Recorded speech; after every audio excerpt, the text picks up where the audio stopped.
Hello everyone, this is Aishwarya working as an assistant professor in the department of CSC AIML, MLR Institute of Technology.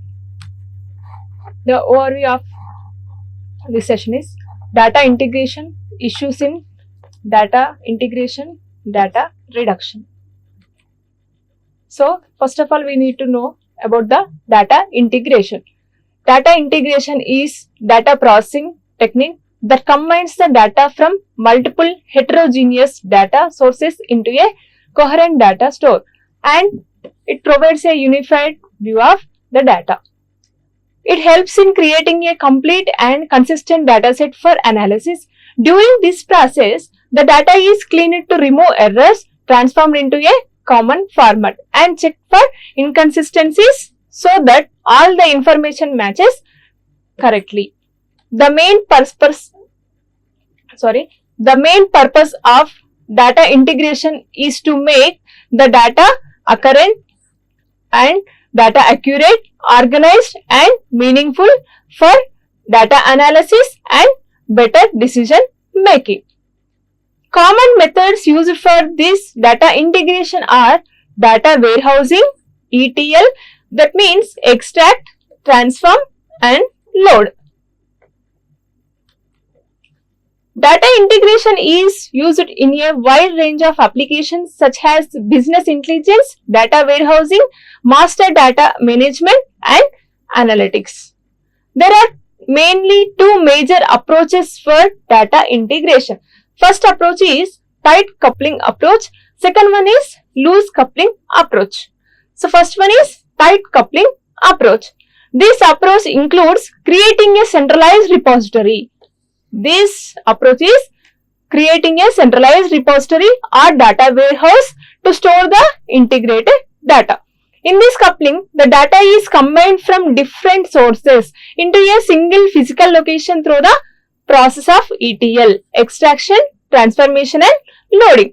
First, the data is extracted from multiple sources like databases or files. Next, it is transformed into a common format by cleaning and standardizing it. Finally, those data is processed and the data is loaded into the data warehouse. So, second one is the loose coupling approach. In this approach, the data is integrated in a loosely coupled manner. In this, the data is integrated in a loosely coupled manner. It means that the data is integrated at the low level and it allows the data to be integrated without having to create a central repository or data warehouse. It is quite opposite to tight coupling approach. This approach is also known as data federation. It enables data flexibility and easy updates, but it can be difficult to maintain consistency and integrity across multiple data sources. So the main issues in data integration. First issue is entity identification problem. During data integration, we are facing these issues. First one is entity identification problem. The entity identification problem occurs when the same real world entry is represented differently across multiple data sources. To solve this entity identification problem, we are following some methods. That is, first one is schema integration. It refers to the alignment and unification of metadata, that means attribute names and data structures from different sources. Mismatch in data or mismatch in attribute values or attribute names leads to confusion during integration. For example, one database may use customer ID, another database may use customer ID and another one may use cust_number.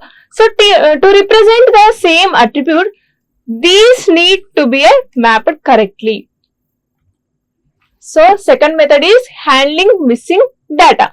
While integrated, it is necessary to handle blank or zero or null values properly to avoid data consistency. So, third method is object matching. This involves resolving mismatches in the structure or formatting a data across systems. So, for example, differences in currency representation. One database may use dollar, one database may use rupees, or this may occur object matching issues. So, our discount values can create mismatches. So, second is redundancy and correlation analysis. So, second method is redundancy and correlation analysis. So, what do you mean by redundancy? It means that an attribute may be redundant if it can be derived from another attribute or set of attributes. For example, date of birth and age. Age can be ignored. Here, age can be ignored because depend on date of birth, we can say that age. So, no need to mention date of birth in separate attributes. So, second one is correlation analysis. Given two attributes, such analysis can measure how strongly one attribute implies the other based on the attribute data. So, third method is to solve identity tuple duplication method. So, here I am taking one example. In this example, I am taking serial number, name, age, branch, occupation and address. So, in this table, we are having 4 names, that is A, B, A and C. So, observe that because 1 and 3, there may be a chances of tuple duplication because only occupation is different chance with A. So, 2 persons may also exist. 2 and 4 names are different. Here 2 and 4 names are different because, so remaining all the age and branch, occupation and address both are same, but names are different. So, 2 and 4 cannot apply integration. So, next method is data value conflict detection and resolution. Data value conflicts, it occurs when 2 or more data sources provide different values for the same attribute of a real world entity. For example, if one source list of a price of product is 100 rupees, another source of product price is $1.2, the conflict can be resolved by converting both the currencies to convert into same currency or common currency. Either it may be rupees or either it may be dollars. This means what? Data value conflict detection and resolution. So, third method is data reduction. So, this is a third method of data pre-processing technique. So, it means that this process helps in the reduction of the volume of the data, which makes the analysis easier yet produces the same or almost the same result. This reduction also helps to reduce the storage space. There are some of the techniques in data reduction. So, first technique is dimensionality reduction, second technique is numerosity reduction, third technique is data compression. Let's see first one, dimensionality reduction. So, what do you mean by dimensionality reduction? Reducing the number of features or variables in a database is known as dimensionality reduction. It is a main step in data analysis and machine learning process. The main goal of dimensionality reduction is while retaining as much relevant information is possible. High dimensional dataset with many features can suffer from the curse of dimensionality. It leads to increased computational complexity and professional overfitting and difficulties to visualization and interpretation. Let's see methods we are using in dimensionality result.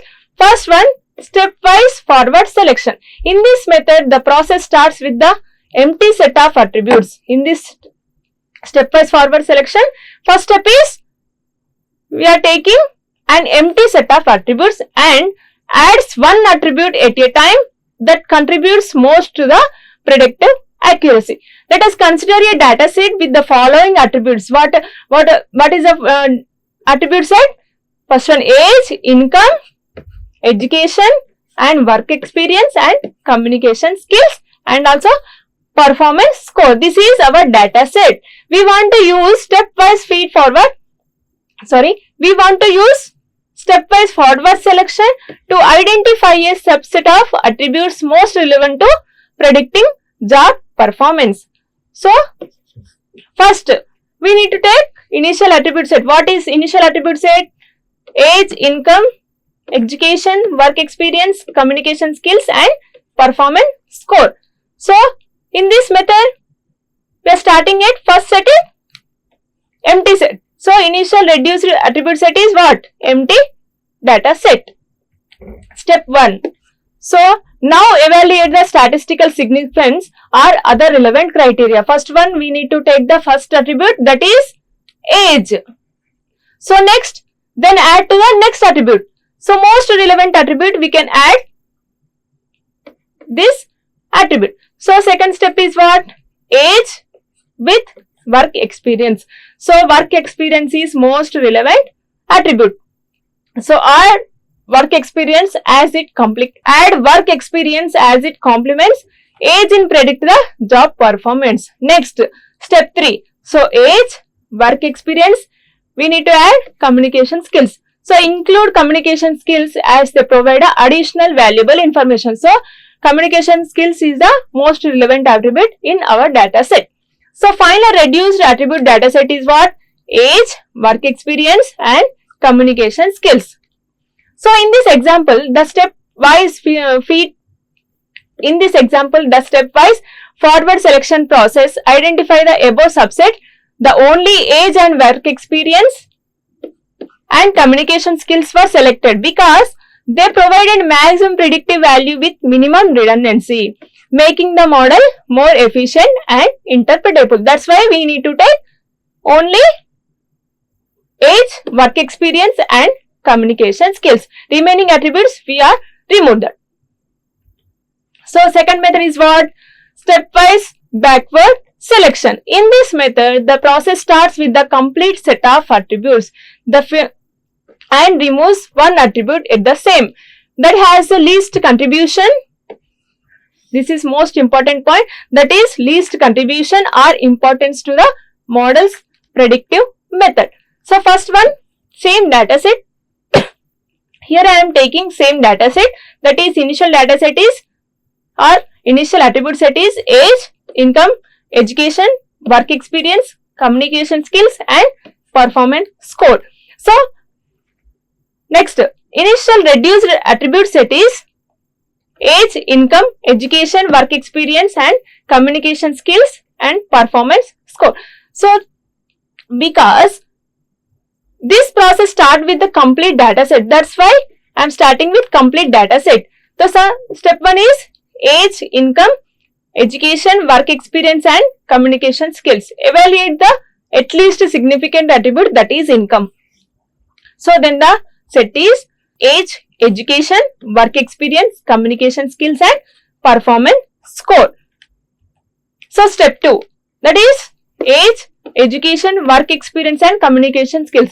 Continue removing the least significant attributes, that is education. So, education is removed, then the remaining data set is what? Age, work experience, communication skills and performance score. The step 3, continue until the desired reduced attribute set is reached, considering the statistical significance or other relevant criteria.